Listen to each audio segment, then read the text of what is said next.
Welcome to Black Op Radio, the voice of political conspiracy research. You're listening to Black Op Radio, the show NSA doesn't want you to hear. Now here is your host, Len Osanic.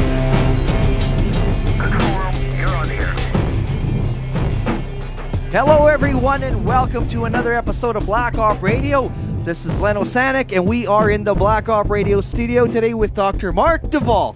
Hello Mark. Hi Len, how are you this fine early New Year's? It's great to have you right here. Not too often that we get anyone in the studio, and you're a long way away from home in the UK and Vancouver, Canada. So it's a pleasure to have you. And today we're going to talk about JFK assassination research and things that interest you, and a few books and things you want to bring up.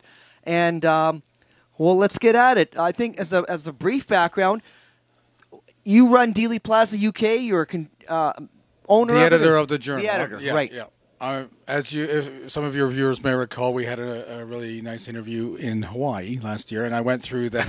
Hello, everyone, and welcome to a episode of Black Op Radio live from Waikiki.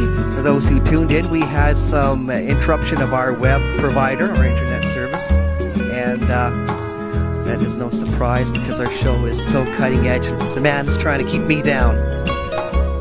Right, yes. Hawaii thing, right? Yeah. So, what's the website so people can go to it? It's dealeyplazauk.org.uk. So it's a little convoluted, but with a little bit of effort, you can find it. I'll make a link to that at the website so anyone not familiar with it can find it. Yeah. And as you mentioned, in our conference in Hawaii, we did speak to you, and that is archived on YouTube. So I'll make a link to that if anybody wanted to hear more background about yourself and that. Sure, yeah. And I'll just mention briefly again the magazine. So if people want to join Dealey Plaza UK, we're the last organization actually publishing a glossy magazine on the assassination 3 times a year. It's called Dealey Plaza Echo, and we're open to receiving articles and comments and letters to the editor, or book reviews, film reviews.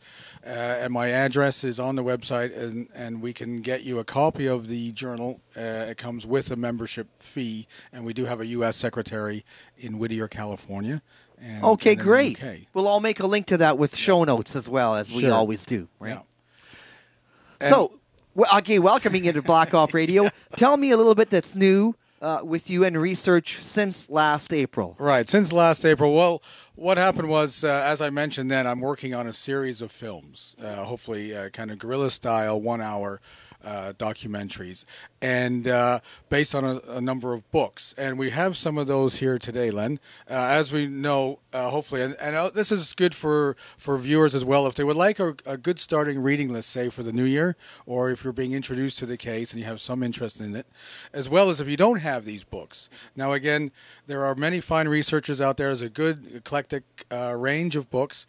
But I've chosen some of these because these represent some of the elements I'm interested in doing in terms of documentary style and the next stage of kind of the Oliver Stone. Now, Len, did you have any further information on the Tom Hanks HBO series? No, I don't as of right now in January 2012. Yeah. So right, and also I'd be disappointed to hear it's going ahead, but we'll just have to let the chips fall where they may. And as we know, Jim DiEugenio has mentioned Leonardo DiCaprio's company is also doing something on the Lamar Waldron book. Right. So this is a series that hopefully will counter that. And the next stage up for those who want to learn more after watching the JFK dramatic film. And of course, I think without contestation, really, if we see James Douglas's book, JFK and the Unspeakable, this is really a really good starting book to get an overall sense of the case, and it's now out in paperback. And of course, JFK starts off as a Cold War warrior, and Douglas's thesis is that he turns. Right. And in a nutshell, that's basically, in a very simplistic way, what got Kennedy bumped off, in a sense, because he was turning away from the military-industrial complex, the Joint Chiefs of Staff, the intelligence agencies, the Federal Reserve, the Steel People, and the Mafia. So, and NASA. And the list goes on. And so a simple answer is, if people ask me, who killed Kennedy, he was removed by his enemies. And Jim Douglas has done a great a great tribute, a great effort here to illuminate who his enemies were. Yes. And they weren't Lee Oswald. I don't think Lee Oswald's mentioned in there much, and the assassination isn't really mentioned. It's like, here is a matter of fact, look at the way the world works. And this big business and big enemies and list, and once you grow up, you're a little more adult about the thing. You're, and I don't mean that to demean people who are really interested in Lee Oswald. It's just that the community is fragmented. There's no one area that we say this is the right thing to study. Right. I think the study should be on, like you mentioned, the Joint Chiefs of Staff, Allen Dulles. Where are his enemies? Because that's really what happened, in my opinion. Other people are right into the acoustical evidence, the X-rays, Lee Oswald himself, other avenues. So I think as researchers go through each one of those avenues, they I think, prove to the nth degree that is not true what the Warren Commission remote. They say Lee Oswald was a lone nut. He was not a lone nut.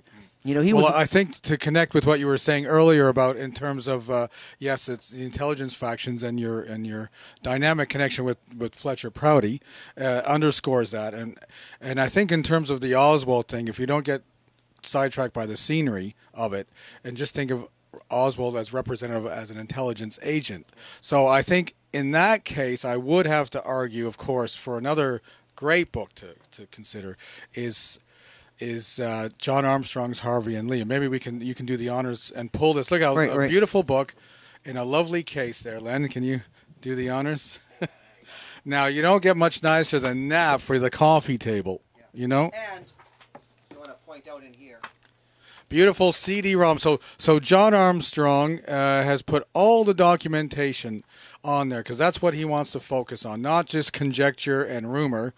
And his thesis for the notion that there were two Lee Harvey Oswalds, one was Harvey and one Lee, with two separate families. And just review the evidence like you would if you're on a jury. Look at the photographs. Look at the fact of Mrs. Oswald, the two Mrs. Oswalds. You have a tall, good-looking one and a short, fat, dumpy one. Look at the photographs. Look at the photographs of Harvey and Lee. Also the timelines. John has done a fantastic job of going through the various timelines of the Oswald families over a period of years from after World War II. And the false defector program, as well as doubles were used. Right. And John has examples of intelligence agencies and real case studies of intelligence operatives who were doubles and had parallel lives. So this is not some kind of anomaly or cheap mystery novel. Yeah. So and even Jim DiEugenio has said, even if you don't subscribe to all the conclusions, there is so much good work there that you can't escape the leads that are to the intelligence community. And I think that's John's thesis, is that if you understand that Harvey and Lee are put together, then it has to lead to the intelligence. And a compartmentalized group within the CIA or whatever of the number of agencies that they have, whatever three letters you want to give it: NSA, FBI, CIA, DIA. And it underscores. I'm recalling the situation where Richard Case Nagel realized something was up, and he thought he might be a fall guy taking the blame for this.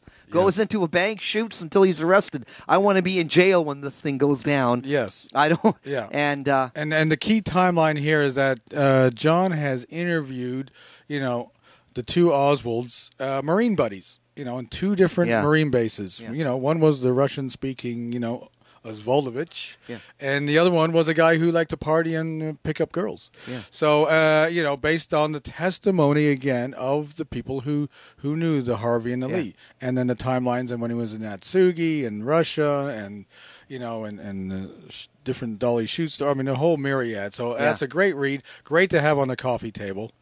It is a coffee table. It is a coffee table. And, it took John 10 years, so you got to give somebody credit for putting, 10 years of their life into something. And the fact that he was well enough off that he could take time off from his work to get into this, because he started to discover more and more, and he said, I have to put my work aside. I'm going full bore. And it's great. If you want to do further research, all of John's material now is at Baylor University. Yeah. So I've already gone on and they've scanned everything. So you can look at John's documentation. I mean, there's hundreds of boxes of it. Each page has been scanned by the university. So I love just scrolling through that and looking, reading all the different things that John found. So well done on him. So this is another plank of one of the documentaries I want to do is putting some of this evidence. Of course, I won't be able to fit that into an hour, but I'll take some of the key segments and put them together. And so that'll be the second one. Jim Douglas is the first one. Okay. Also, just to let you know, Len, we were talking the other day about being in Dallas recently. And some of the, we had a discussion, Len and I, Len's made a fair point, why should I go to Dallas? And Len, could you maybe just outline why you right now are quite adamant? Because I know you've mentioned that to the audience, but I don't think they quite understand why you are not going to Dallas other than saying you don't want to support the city of Dallas. Is there another?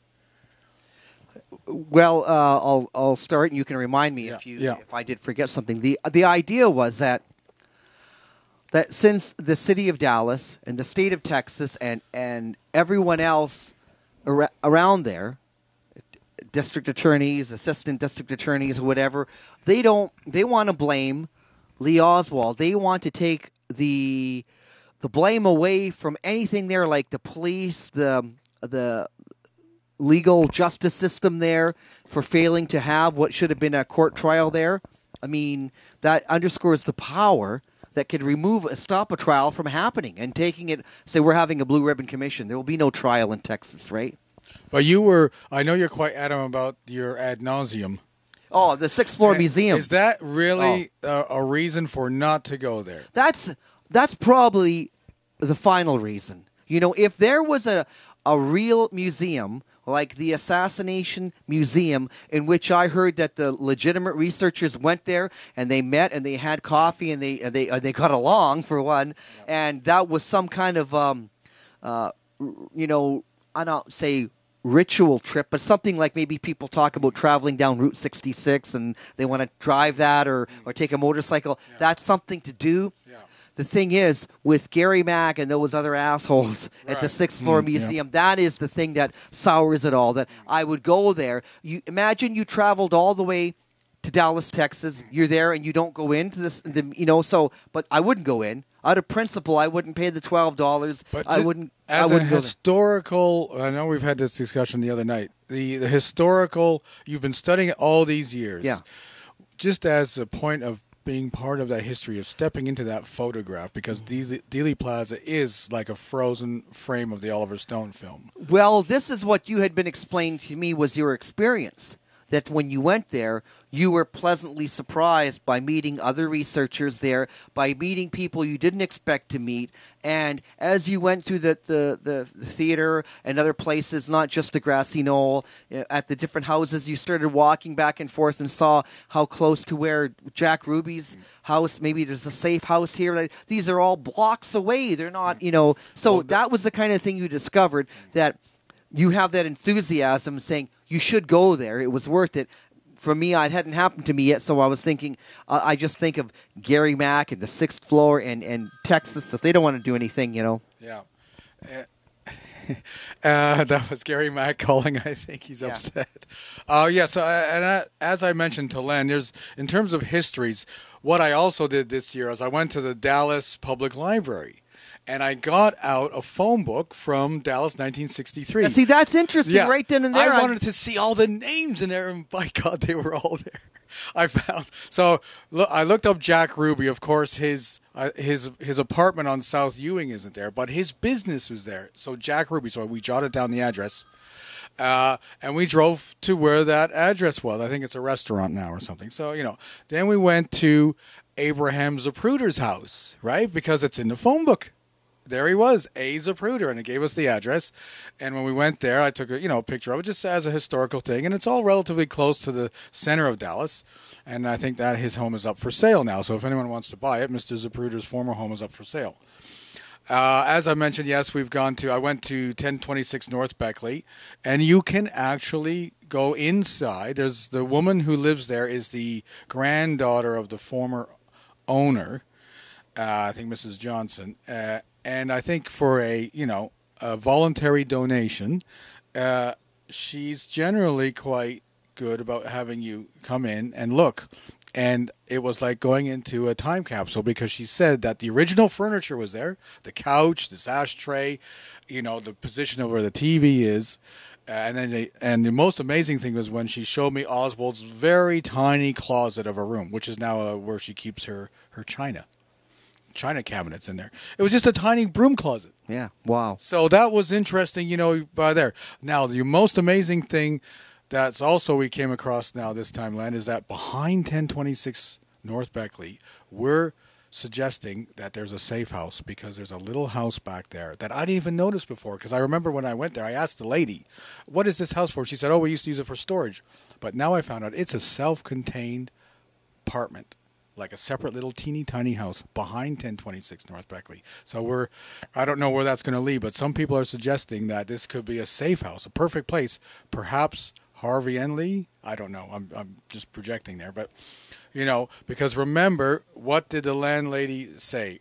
There was a beep of a horn, and she looked out and saw car number 107. Now 107 doesn't exist, but 10 does. And whose car was 10? Tippett. And he's the only one in the area because there's no other cars. So maybe she had a little bit of bad eyesight that day, but saw the 10. And she said she saw two figures. Well, you think, how could you see two figures? But we all know when we look at the photograph of the car at 10th and Patton, what is in the back window? Hanging. I don't recall. A policeman's uniform. So maybe she looked out that side window, saw Tippett in front, and the outline of a uniform in the window in the back. Quickly, you know what I mean? Looks like two figures. Right. That's how I see it. If I was, witnesses make mistakes. Interesting, yeah. Yeah. So those kind of things. But yes, the biggest surprise for me, we all know when you actually get to Dealey Plaza that it's small and very small. I kind of knew that. But what surprised me, which we were talking about the other day, is how close they all lived. Right? 10th and Patton, where Tippett died, is almost the midway point within a few blocks. Jack Ruby on one side, Lee Harvey Oswald's 1026 North Beckley on the other, all within walking distance. They're all sort of neighbors. And the Texas School Book Depository, the top 10 records, the Cuban Safe House, the Alpha 66 people. I mean, it just, they're all in Oak Cliff. And you got a real handle on that now. Well, I think I got chills because I thought, oh, my God, they really did. They know each other. They all know each other in a sense. You know what I mean? And now this can help influence you in making your films. Now, you said documentary film? Yeah, I'm making a documentary, and I'm going to just try and take elements from the books and just historical records and testimony. No guessing, right? Just from the materials that they've done. So put that together a little bit. Another interesting thing, we went out to Ruth Payne's house. Now, that was really interesting because that house now is up for sale. So if anyone, I believe, is up for $85,000 US dollars. So if anyone has an American Express gold card, we can get Lee Harvey Oswald's house. Now, we checked with the city. You can buy the house, but you don't get the garage. You can't buy the garage. That's right. Mrs. Payne's garage is not available for sale. It's excluded, but it's on the property? Well, yeah, it's a bungalow. It's a 3-bedroom bungalow. It's right there. And, Len, I will send you a picture if you want to pop that up. Yeah. And right now that house is empty, and we kind of tiptoed around the back, and I took some photographs inside the kitchen. Now, some of your viewers may have seen some of the live photographs that were taken in the kitchen the next day that has, Marguerite Oswald, Marina and the kids, and Ruth Payne doing the dishes. Right. So to stare at that now is really kind of it's all kind of being renovated inside. I think, to be sold, but you cannot own the garage, although it was attached to the house. So I don't know why. Strange. That's where they found the, boxes and well, and there's that book, Mrs. Payne's Garage, which is so. They've compartmentalized the garage, but it was just kind of eerie around there, and the neighbors come out staring at us. But it's the backyard is quite big, and I was just picturing that evening on Thursday, November 21st, Lee came over. He wasn't supposed to come over, and he slept there, and that's where he spent his last night. And just to stand there at the door, and you get that kind of that gives it the real sense, and that's why, Len, I think it's important for one to visit there. so that you get a sense of the real people and the real players and the places and topographies and spaces. Because then it becomes much more real, in a sense. So that's a bit of a reason why I think it's worthwhile to go there. Yes, not only to stand on Dealey Plaza, but to go to the other people's homes. And that's why they're going through the phone book. I was looking up Julianne Mercer. I was trying to find whole, and they're all most of them are in the phone book. Now, Mrs. Payne's not in that phone book. And this brings up another interesting point, because I was looking up, see if the Oswalds were listed, Now, there was a couple of Oswalds, but they weren't Lee Harvey Oswald or anything. But Mrs. Payne wasn't there. And it's interesting because in some of the writings, and this now we'll connect to Russ Baker's book, Family of Secrets. Right. And some of you know his Who, What, Where, When, Why website. He's put on there now, you can go there, a film by a filmmaker named Errol Morris, who's done The Fog of War. Right. He won the Academy Award for that. And he's starting to do a little series about the JFK assassination. So if you go to Russ's website, he's put on a link there from Errol Morris's op-ed visual piece for the New York Times. And it's a little thing where he's interviewed Josiah Thompson from 6 Seconds in Dallas. Yeah. But he's kind of dissing the Umbrella Man. So if you go there, you can look at this little thing about the Umbrella Man. Does that ring a bell? No, I've seen that, okay. and I've seen the clip you're talking about, and me and Jim discussed that it was a real letdown of all the things to talk about in this case. Is you focus on that, and then you leave out there are going to be things that are wrong. There are going to be things that we have. Jim Garrison said there should be golden apples. There's going to be things that the intelligence agency has left for researchers to find, to pick up and say, hey, look at this. But, it's up to us to kind of self-critique and say, some of these things look too good to be true or not. In the case of this guy who came for, was his name Louis DeWitt? Yeah, Louis DeWitt. Right. Yes, yeah. He said, I swear this is the umbrella I had in Dealey Plaza, and he gave the story about wanting to salute to Chamberlain, and and then when he opens it up, it doesn't work right, and then someone took a picture of it, and they counted the spines or spokes, whatever you want to call it, in the umbrella, and they were different than the one in Dealey Plaza, so it wasn't the one. Yeah. So already, I won't just say the whole thing is a lie, but that's one side you could take, that his whole story is a lie, and that might not even be him. Or secondly, it was him, it's not the same umbrella. And then people have speculated, well, what is the significance of that? Well, it's strange that at 12:30 noon, a guy stands there and opens up an umbrella, and then the shooting starts. Okay? Like, is that a sign? Is that a go-ahead for anybody not on wireless, or walkie-talkie, whatever? Or then it's just accidental? Or a third instance has come up where people thought maybe that was a weapon. Maybe there was something that was shot out of there, right? Now, I don't think it's foolish to say that. I think they should be said. These a lot of researchers have an idea. Put them out there, and if the community could at all hold down the rhetoric of saying, you're crazy or that's stupid. I've looked into that and I don't subscribe to that. I don't agree with that. Like I said about mortal error. I looked at the book. I don't agree with that at all. Good luck. That's not my cup of tea. I know some people were talking about John Hankey and that, and some of his conclusions. Well, I have this interesting stuff, but I don't go with everything.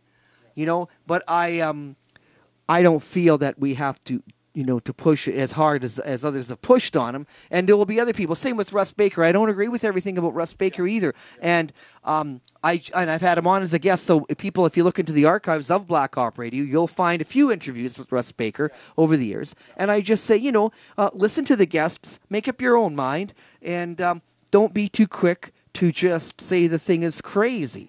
Well, I think you're right, because what happens, and I found, is that even though, I don't agree with Errol Morris's ridicule of the Umbrella Man and getting Josiah Thompson to go along with that, but what it made me think of is I started thinking about, okay, you've got Umbrella Man there and Dark Complected Man.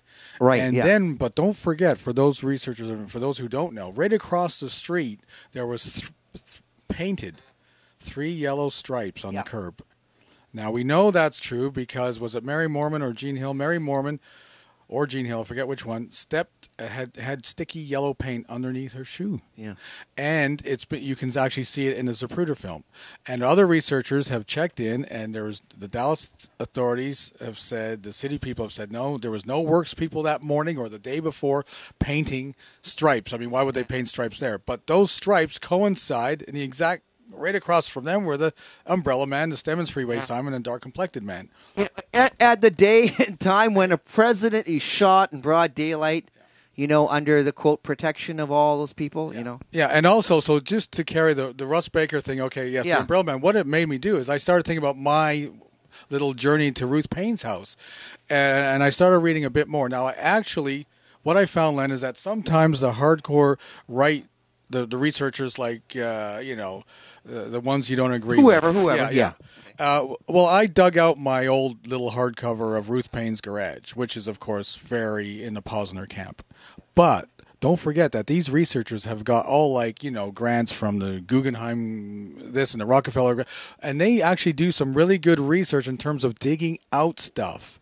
So I wasn't interested in his pontificating about, yes, Ruth Payne is just an angel who's helped Oswald out, who was a loser. But they dig out stuff. And what he dug out, which has these are accuracies, is that the morning of November 22nd, you know what arrived in the post for Ruth Payne? No. Her divorce papers, her divorce petition that was sent by her husband, Michael, who is now living in Fort Worth. And remember, he worked at Bell Helicopter, right? Right. This is the convenient separation that allowed Marina to move in. And then I started looking, so Marina meets and Lee Harvey Oswald meet Ruth Payne through George de Mohrenschildt, right, at a Dallas house party. And then all of a sudden they become good friends. And then in less than 1 month, Lee Harvey's going down to New Orleans, and Marina and the child, they only had one child then, moved in with Mrs. Payne. Right. Just like that. Yeah. And then I started looking into Ruth Payne's background, and the fact that her lawyer woman is at the Rio Grande building in Dallas. Now check this out. In the Rio Grande building in Dallas, you know who else worked there? Nope, not familiar with that. Louis DeWitt. Oh, really? Yeah. So there's research been done on the Rio Grande building, and they are an insurance company. And who do they provide insurance for? Military, Army. Ruth Payne's lawyer's in there, and Louis DeWitt worked there, amongst others. So let's just call the Rio Grande building, it's connected with further research. Yeah. Further research, and look, and what is Ruth Payne? Affords a lawyer there? She's a housewife. But, of course, Michaels works at Bell Helicopter and intelligence. I mean, you get there's I know a bit that, of smoke there, right? So that's what I got out of that, just by somebody going off about the Umbrella Man. So I started to look more. So you can take these things. You may not agree with them, but you can find out, they can lead other avenues. Just simple things like that, and it starts you thinking, Well, I'll tell you a quick example. I had Jim Fetzer on last week, and he was talking about 9/11, and quite a few things that I didn't agree with. But I agreed with some. But one of the things that I had subscribed to was thermite cutting those pillars. And he said, listen, I had a big fight with the head guy of Scholars for Truth 9/11 or whatever they were called, because I don't think that thermite could have caused all that. And he said there's no way a thermite could account for the pulverization of all that concrete. And I started to think about that, and I thought, for whatever I don't agree with Jim, I thought for that one idea it was worth talking to him, because I started to think now, you're right. How much, it would have to be something more. Yeah. And I think that is you've raised a good point about a researcher, and I think that's your point. I mean, we don't necessarily have to get into a big debate about 9/11, but your point is that, there's all kinds of people, with different personalities and so forth, and our friends to the south, the Americans, are quite they can be quite. I like to use the word bombastic, which is they're big. Well, that's Jim Fetzer. And others, they're big. They've got big opinions, and the voice is projected. And some ideas you don't have to agree with, but some ideas are really valid. And I think Jim has done a lot of good core work. I mean, he was a professor of critical thinking and logic. I mean, that's to put those things together. And I think that kind of a little bit connects with our next book here, which can be controversial, but I think it's a good one to have on the shelf. What? Yes, Len, the Great Zapruder Film Hoax. Where did you get that? I found that in your library. I also have a copy. What? Shock admission. Well, now, all I'm going to say on that is I'm a filmmaker myself, so I have looked at the film, and I've read the book and the material, and just my intuition, I could be wrong, my intuition is that I don't like necessarily the words, it's a fabrication. I've talked to Jim about using that kind of terminology, a fabrication or a fake. What word I would choose to use in this case is it has been altered. The film materials have been altered. Alteration, yeah. The alteration has taken place, and then the film has been superimposed on itself. To me, that's quite clear because if you actually look at the size of the people, just on a layman's terms, without all the technical, look at the row of people along the Stemmons Freeway sign, look at the little girl running in the background, and then look at the size of JFK and Jackie and the people in the car. The people in the car are teeny tiny. You've got people in the background, the little girl running, and all those people at the back wall there who are bigger than they are in the car, and that's closer. Somebody closer to the camera can't be smaller than somebody in the distance. That's a pretty good observation. I was working with somebody where they were showing me just that excerpt with that little girl running and then disappearing, and I never noticed it before because I drag my feet in this area of research. And that's the other thing, that if you're new to the case, you may find something that piques your interest and you look into it and you don't know too much about the x-rays or medical evidence, but you're right into something else and you're interested and you go in there. When someone has said that the Zapruder film is a fake, I thought, well, if it's not correct, then a lot of things that we're taking for granted, like the speed of or things like that, and at what time exactly of day, and that's the only thing we have to say this is what happened. And if you're telling me it's been altered, now I can't even trust that. Well, that's the problem. So I kind of, Yeah. I mean, there's certain things you can trust. You can trust that you're seeing the people who were there that are in it. You see what I mean? In a sense. Okay, right. You know what I mean? Yeah. You can see Umbrella Man, you can see Dark Complected Man, you can see the sign, you can see the people standing there. Now, whether or not some of that footage of the people standing by the sign, because they're not even waving, was filmed before that. Yeah. And you actually see, Jim has a theory in here that there's actually another filmmaker. He shows you one of the pictures. Again, you have to decide whether there's a figure near Zapruder with a camera. It looks convincing in here. But again, again, that's for debate. But what was interesting in here, Len, if we turn to page 100, can you just take that slip of paper out? 100, Jim here, I'm just going to have to put my glasses on for this. Hang on. Sure. I'll hold it. Turn to page 100 in your book, and you'll see up here, R is for Robert and SS Mystery Man. Well, I have identified this mystery man now. Okay. Obviously, I think to most people, that's Eugene Hale Brading. Eugene Hale Brading was arrested in the Deltex building. And so you can see him here. Now, in this picture here, if you look at you'll have to get your book at home. Behind Newman, you can see him there in the picture, Len. See that little figure here? Okay, we'll cut to that, yeah. Yeah, in the glasses, and you see the close-up insert here. Yeah, right? Yeah, continue. Now, to see these photographs, that's Robert Oswald with the same guy. Look, there's the close-up. If you look at the facial features of this guy who's behind Newman in Dealey Plaza, who was later identified as Eugene Hale Brading and arrested in the Daltex building, here he is here. He's got a different hat on, but look at that mouth. You see the mouth? You look at that under a magnifying glass. I'd say that's the same person, but that's pretty close. Yeah. Okay. Well, this photograph here is with Robert Oswald. Is that Robert or Lee? No, that's Robert Oswald, and that's a picture of Robert Oswald and this gentleman, who I'm suggesting is Eugene Hale Brady, coming out of Parkland Hospital after they've just identified Lee Harvey Oswald, who's been shot on the 23rd. who is braiding? Why is braiding coming out with Robert Oswald? That's so. If somebody wants to look into that further, but you can see. To me, it's the same. You need to look closely in your book here. What do you see? The same face and the nose. Yeah. Two different hats, but right. Anyways, and you can see a larger. I will actually send Len the full-length picture of this. Yeah. So even though back in 2003 when this book came out, Jim Fetzer didn't identify it. Now, we're starting to move forward, and these small things, so they're useful. So you may not agree with everything, but there's always gems hidden. You know what I mean? That stuff. So that's how I look at that. So,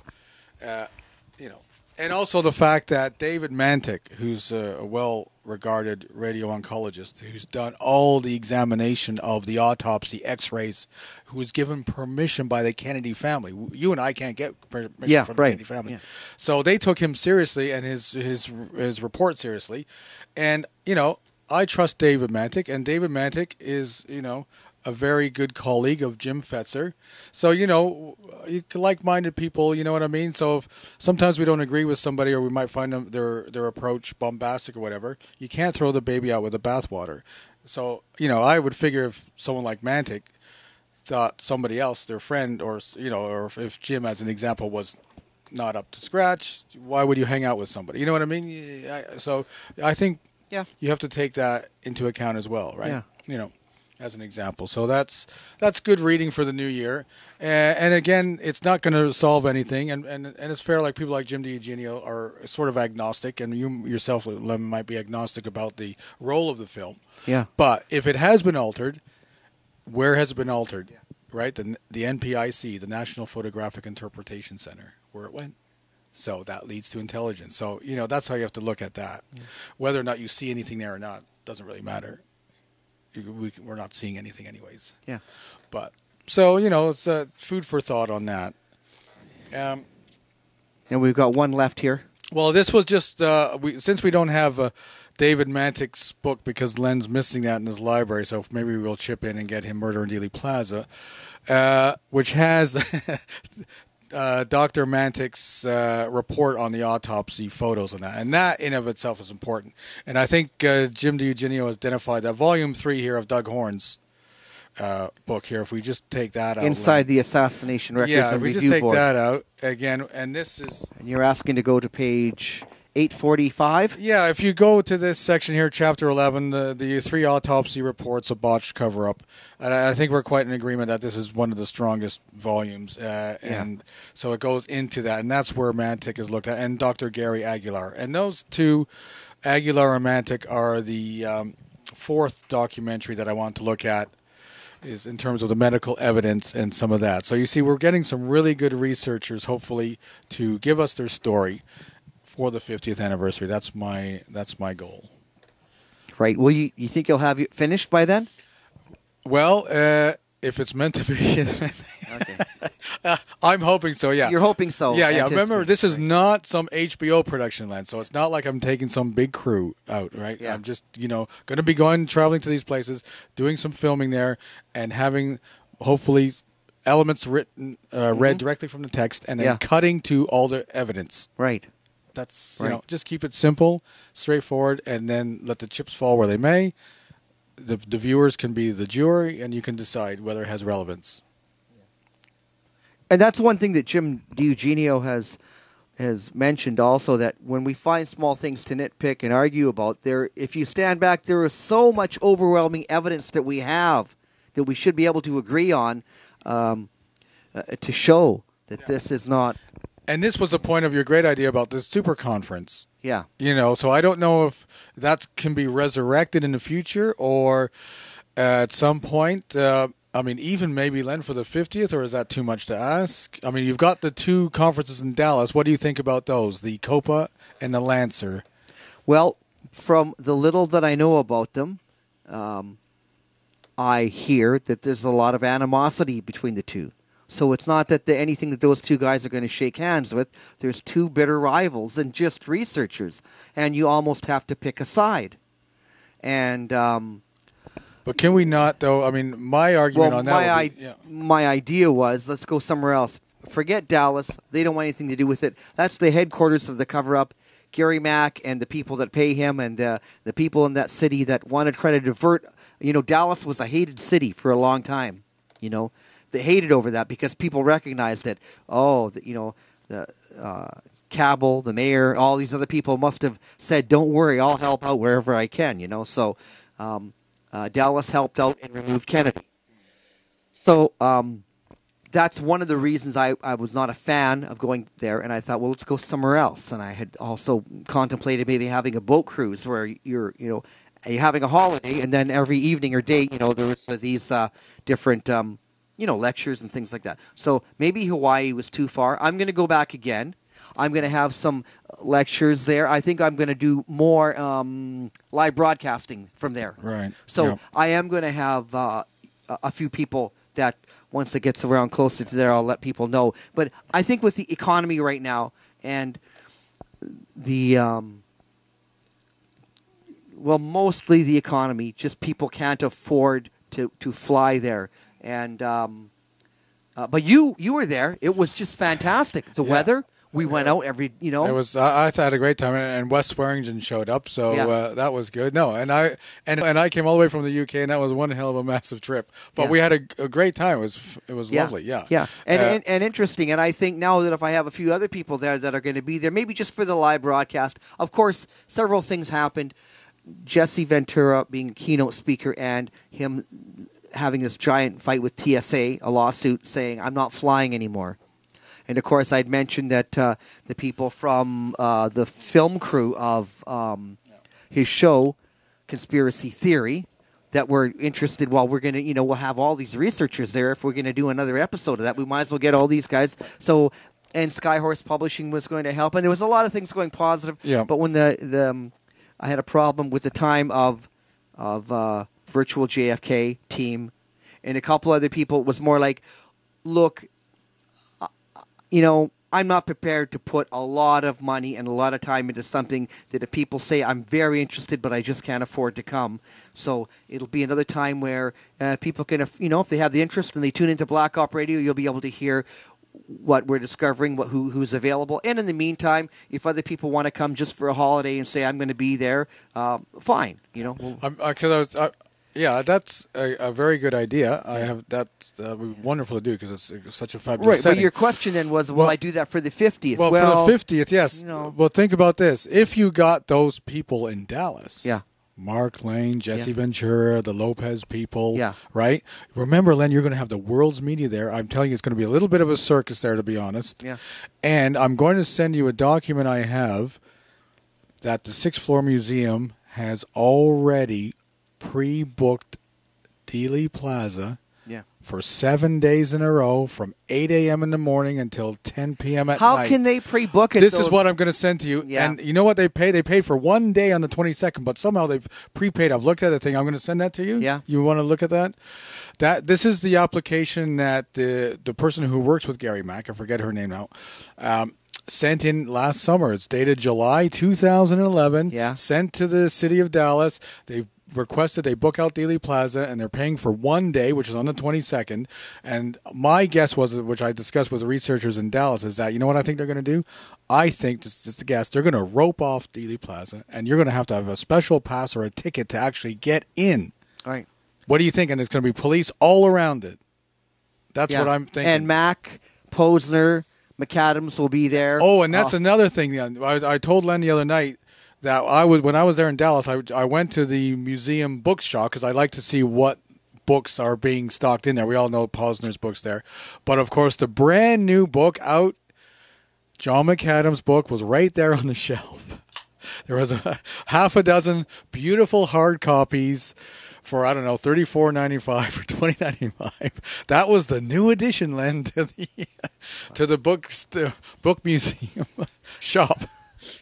So, and you can read between the lines. You can just hear what I'm thinking right now, but what I think of Mac and that whole sack of shit ad nauseum. Right. But what how can they call themselves a museum? Yeah, well, because it's obsolete. Maybe they're old relics in there of information. That's how you have to look at it.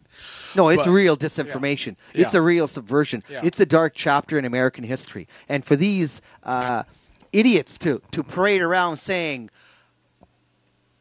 well, I won't go on. I won't go further. But what you could do is that if you're going to have the world's media there, and they will be there because it's the 50th, and it might be a little bit of a circus. If there was some kind of conference or some kind of thing going on at the same time, but you're going to, I don't know, would you not get, and you had, especially if you have Jesse Ventura there, the media's going to go beeline for him. Look if I set that up and I say here, I put a flag up, come to Black Op Radio, I'm going to be pissing off John Judge, who's got COPA. I'm going to be pissing off Deborah Conway, who's got her thing, and they're bitter rivals. And it seems that they want to be the number one. And, fair enough. I wanted to get away from that. I said, listen, I won't even go to Dallas. And when I picked April, I said to John Judge, look, in order not to compete with you at all, I'll pick 6 months in between. Okay, but how about this? Don't even worry about a conference because those two groups will have a conference. How about do a live broadcast from there, Dallas, at the time, 12 p.m. You're going to be there. We're going to do a live broadcast. It'll be a clandestine from some kind of van because I'm saying I'm going to have a little black up van with a little antenna circling. Beep, beep, beep, beep. And now you got my interest. I like to do that. And we're going to have, a wheel up on the side, a pickup truck. Oh. No, but because I'm guessing. No, we need a van with the plumbing supply sign on the side. We're going to make something up. Okay. We'll put something up, it'll be a nice, the Acme Plumbing Company. Yeah, right. And you're going to wear a railroad outfit. Okay. No, okay, but you don't want to turn into too much of a circus. But the point is that we're trying to subvert because they're going to be putting out the message to the world's media. And if Dealey Plaza is roped off, what choice would we have? You're going to have to broadcast from a van somewhere. Live. Now, I think you'd have a lot of interested viewers because we could set up a webcam as an example that would maybe have that in the background. Say the streets were blocked off around Dealey Plaza. Yeah, there's lots of little streets around it. We could, we won't park in the rail yards, but we'll park somewhere where we have a van window, maybe mirrored, so you could see out to the Dealey Plaza behind while we do a live broadcast. What do you think? You got an ice cream truck or something? Some big... Oh, I know a guy with a big truck. With a window. We need a two-way window so the people outside can't see in, but the webcam could see. Oh, that would be... Yes, that's the way to do it. Maybe we could pretend we're selling ice cream. Well, talk me into it. Because under the strawberry... Yeah. No, but that could be really cool to do a live broadcast from there. And then we could have people like Jesse Ventura show up in the van or, come by. Don't interrupt the conferences, but we'll get some people coming by. I'm sure they will. You have good contacts, right? Well, I'm sure anyone there would have an interview with me. So sure. If I met anyone from either side, either camp.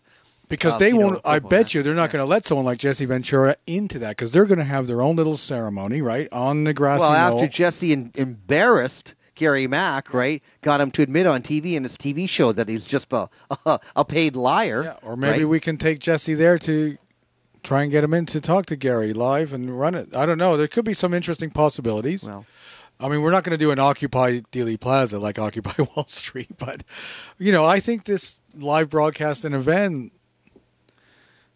if you couldn't set up a table on the street, which they're probably not going to let you, but because I know Robert Groden's down there still, right? So I don't know if they're going to even let him in or not. So we could have Robert Groden on, Why would they feel the need to block it off for the whole week? You know what I mean? Well, they don't want any competition. That's right. And think about it. I'm going to send I've got somebody who's working on something that is going to further embarrass McAdams and Mac and them. And I'm just going to wait, let listeners tune in for the next few weeks. There are a couple of ideas of things coming up that I hope that really turn the tables on those. I don't want to say anymore. Yeah. Now, I have to say, though, yes, we don't want to support the museum.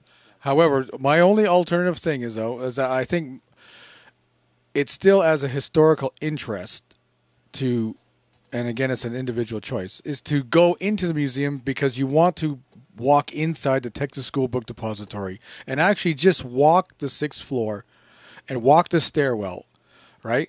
And that was another guy I met there, Barry Ernest, who's written The Girl on the Stairs. You met him in the stairwell? Well, no, out front. Okay. We had a nice chat, and he spoke at both conferences. So he was cool. He went to both conferences. And The Girl on the Stairs about Victoria Adams, who came down. Right. Her testimony was taken by the Warren Commission. Now, her friend, Sandra Stiles, was ignored. Yeah. And there was another friend, too. So what happened is that... No, I've got the book. You've got all that, yes. I recommend that book. I don't know where, if it's not here. Lately, I've been getting ebooks as well. So I'm getting a publisher will send me the book as a PDF as well. So maybe that's why I don't have some of the new ones here. They're in my library out there. But and I've interviewed him. Yes, so it's on the show. So it's a wonderful interview. Anybody should look through the archives. Yeah, so he could be there. I mean, he's good. But another thing that bothered me, and I've got a few people that did write in. It bothers me that people like. And I don't mean to say people like, I'll just say organizations like COPA or Lancer, they go, we have to wait until the 50th. At the 50th, we can make a big splash. And Mac and those guys already know that. So like you said, they're going to rope it off. You're not even allowed there. Try to book a hotel there. No, you're not allowed. So they will do anything that they have the unlimited funds to do that, right? And they will do anything to crush any kind of truth movement. But I think, Len, yes, okay, let's just say you can't get access there. It's for media and selected guests, right? But the point is that there's only 2 hotels that are right downtown where all those media are going to stay. Of course, the Adolphus, which is a beautiful hotel. Okay. Fantastic hotel to hang out in. And the Lawrence Hotel, which is in a viewing distance from Dealey Plaza, which is where the COPA conference is held. So, and Lancer does at the Adolphus, but they're all going to be at those 2 hotels, particularly the Adolphus, because that's 5-star accommodation, beautiful old hotel, turn of the century. You'd love it, Len. We'll get you a junior right now. I Kingswood. was daydreaming about the Queen Kapiolani Hotel, and I was just thinking of waking up there and looking at Diamond Head and Hawaii, Waikiki, and I loved every day I was there. Except I got a little sick. But, so that's the only bad thing that... but I'm saying the point is that even... even forget about the van thing if that's too outrageous. You can broadcast from the room at the Adolphus Hotel live. Yeah. I mean, or the Lawrence Hotel where we get a window that faces Dealey Plaza. So it's, what I mean? Well, it would have to have interest to people saying they would rather...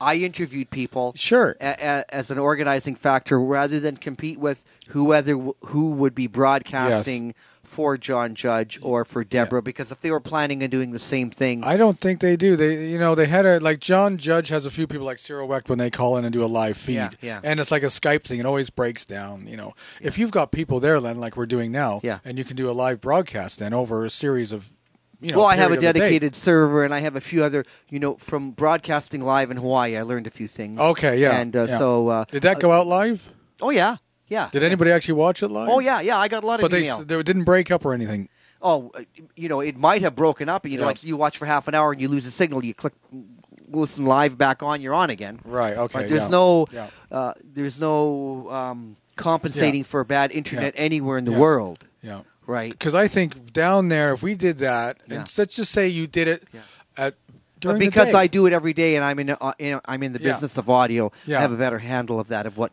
I think that if we got a suite at the Adolphus, comfortable suite, and then you set up, you know what? The time that Gary Mack has booked Dealey Plaza from 8 a.m. to 10 p.m., we're going to do an all-day interview thing. Maybe who's going to drop in? Jesse Ventura is going to drop in. Jim DiEugenio is going to drop in. James Douglas might be there. Larry Hancock. Maybe John Judge will come. You know what I mean? We'll have a myriad of people who won't be allowed to speak at Dealey Plaza, but they will come to the suite, if you don't like the van thing, and do it nicely there. And we'll have some media people. I think that would be quite exciting to have a day-long thing to counter the Gary Mack thing. It's a shame that doing honest research, we have to bring up counter the Gary Mack. It's a shame that we can't just say, tune in each week to listen to Black Op Radio, that we already know that these guys are planning 7 days straight of vicious propaganda to try to pin this event on. Unless you want to stay there a whole week. No, I wouldn't go for one day.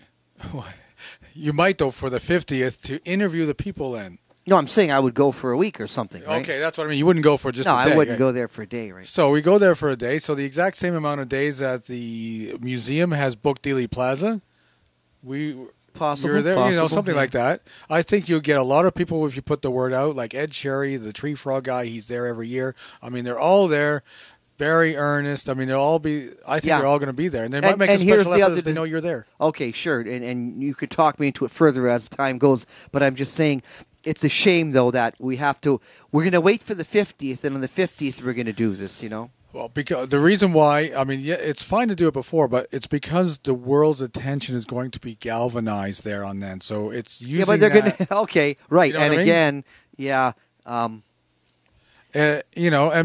maybe Gerald Posner will be in the lobby. We can have a drink with him and try and turn him. If Kennedy can be turned, we can turn Posner. I mean, we're being positive here, right? But You get into science fiction here. Yeah, okay. Turning Paul. I don't have deep enough pockets to turn him, right? Yeah. The kind of money that they're paying him and Mac. Yeah, but don't forget he's now Mark Lane's lawyer, right? Or Mark Lane is the other way around. Mark Lane is representing him. So I don't know what that means, but what do you think? That just means that Mark Lane has said if somebody wants me as a lawyer, I will take the case looking at the merits of it. Yeah. And I mean, I don't know. Do your some viewers people understand hold a that? grudge. Yeah. I mean, Yeah. that wouldn't be my tactic. Yeah. But I'm thinking, I mean, the Adolphus Hotel is a beautiful hotel. You know what I mean? It's really nice. No, I don't. You've been there. I yes, haven't. it's not a new modern like Holiday Inn modern thing. It's a beautiful old hotel. I mean, LBJ was there. They've all been there, right? So it's part of history. Oh, it is so part of history. Yeah. LBJ. That's where they had all the the meetings outside of Austin. Yeah.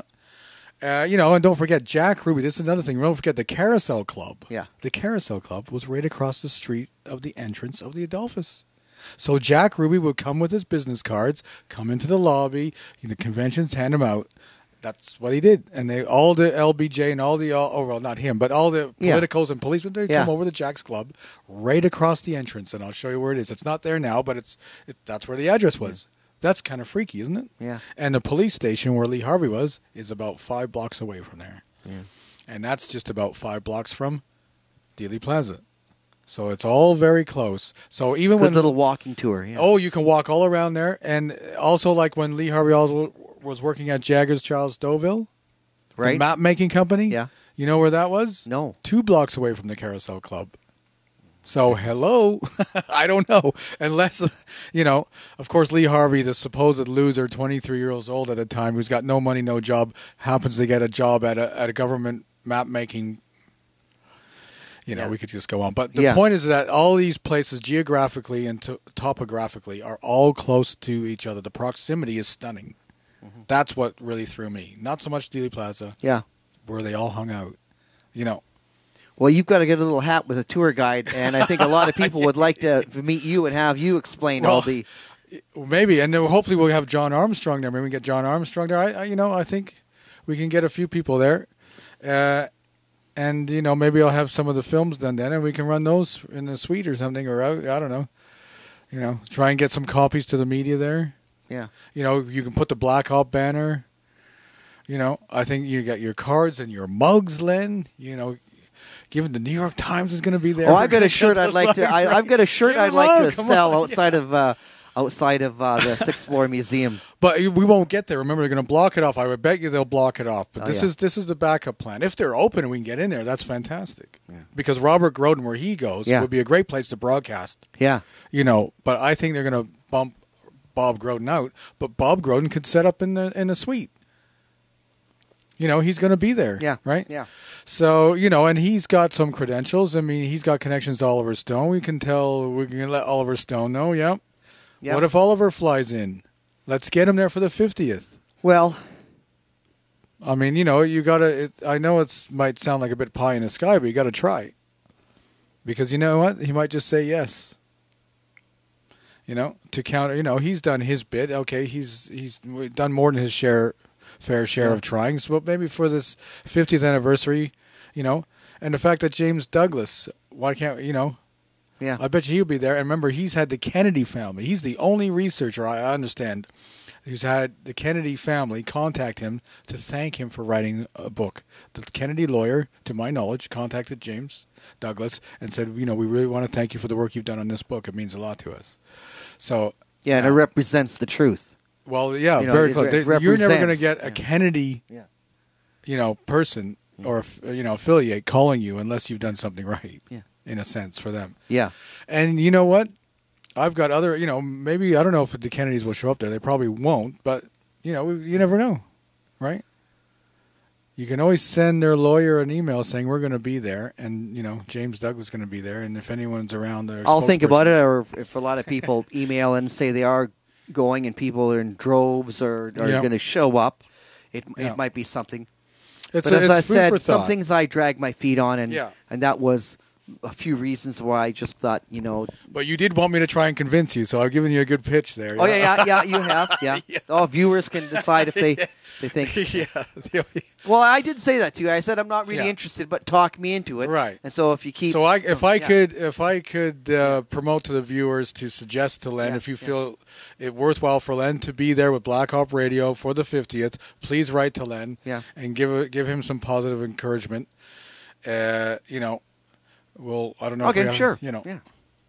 Well, we mentioned some books. We mentioned your upcoming work. Maybe before we wrap up, is there anything else you want to bring up? Anything? I just was happy to see you. Yeah. Well, so that that we met in Hawaii, and then you're back in Vancouver here. So if there's any other little things we can discuss about research. I think one failing is the idea that people don't get along more. That there's quite bitter battles in the research community. Well, I would say, a good word to use is there's a certain amount of animosity. Yeah. And that animosity, unfortunately, sometimes is not well placed because there's innuendo and rumor. And yes, you have the two conferences. Now, I enjoy both elements from both because there's interesting people on both sides, but some of the people on those sides don't interact with each other. So it's a challenge, all human beings. So if you can imagine, Len, if you think about the research community having a varied range of personality types and dispositions, think how that, now that's a small group. Can you think about how the intelligence agencies, the fraction and disassociation that occurs within these large places, right? If we're a microcosm for that, so you can see that they all don't get along even there. And that's why we have these leaks and information come out. Right, is that nobody can get along. So it's not to panic and throw the baby out with the bathwater and to dissolve research groups or not have any conferences, because you have to persevere through the information that comes out, just like those other entities do. They survive. The military, the industrial complex, the intelligence factions. They all have massive disagreements. So, I would say, be positive. And then look for those little grains. And I gave you some examples. I might not agree with this, but, All right.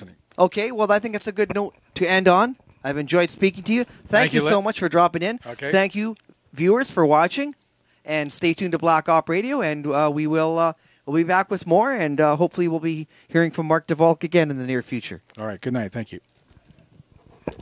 Thanks.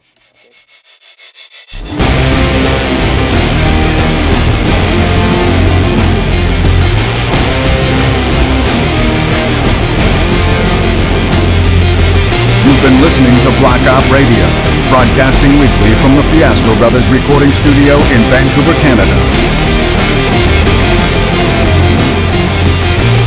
You're listening to the Fiasco Brothers Radio Network.